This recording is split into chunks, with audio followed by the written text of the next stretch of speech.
بقول لك احكي لنا حوار حصل معاك كده سريع. هو في مواقف كتير بس انا هحكي لك موقف حلو، موقف جامد. عندي في النادي بسرعه بقى، عندي في النادي بسرعه يا شعيب.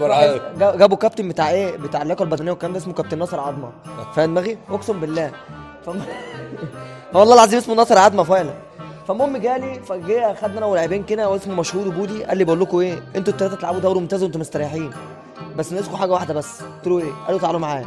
جه ورانا فقال لنا وقفوا في نص الملعب، انتوا بتلعبوا في نص الملعب، انا عاوزكم كلاب بوليسيه، يعني عاوزك بص يعني اول لما الواد يجي يخش عليك هتاكله، انا عايزك تاكله يا اقسم.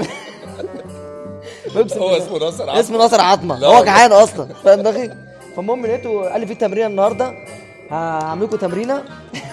والله بتكلم بجد ورحمه امي ده بجد.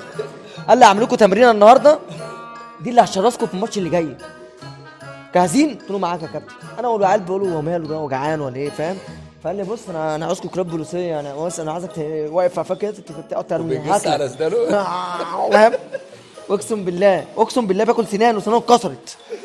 فالمهم ايه، فمسك الكورتين فبيشوطها بعيد بدلوا لك يفتح سبرنت زحلي كلب وراه. والله العظيم ده بجد وحياة النعمه ده بجد.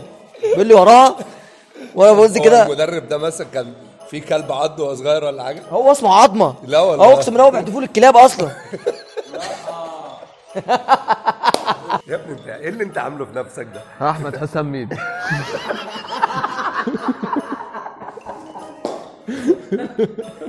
ايه اللي انت عامله في نفسك ده؟ ربنا احمد حسام انت ميدو. ماشي كده في الشارع؟ احمد حسام ميدو في ايام الاحتراف في اياكس. انت ماشي في الشارع كده والله؟ والله العظيم. قول لي بقى تعرف بقى المدرب اللي هو قال عليه ناصر عظمه، وهو ما اسموش ناصر عظمه، امال ايه؟ اسمه ناصر تمساح. لا. ايه بقى، قول لي ايه النادي ده عباره عن ايه اصلا؟ هي عباره عن نادي. ايوه يعني ما هو نادي تمساح وعظمه ايه بقى اللي بيحصل جوه؟ مع المدرب اللي هو بيتكلم عليه ده اقسم بالله اسمه نادي تمساح، قال لك انا كنت بلعب مع الاهلي من ايام الجوهري. لا والله اقسم بالله. قبل كده خد السيرت باكات وقال لنا بقول لكم ايه، انا هخليكم وحوش، خليكم معايا. رحت اقسم بالله الشهر احمد حسام ميدو مضايقني ليه؟ العب بلاش العب. بتسيبه يا عبوس يا عم، سيبه يا عم.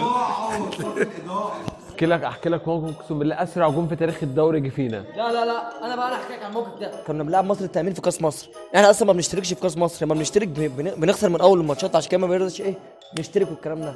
فالمهم ايه، عندنا الكباتن متعصبين والكلام ده فاهم ده فريسكا. فالمهم ايه، كان عندنا ماتش مع مصر التأمين واحنا على طول في الدوري يعني احنا كنا المركز العاشر، كل شويه بنسنتر يخش فينا جون، كل ما نسنتر احنا اللي بنسنتر يخش احنا اللي فينا الجون، انت متخيل؟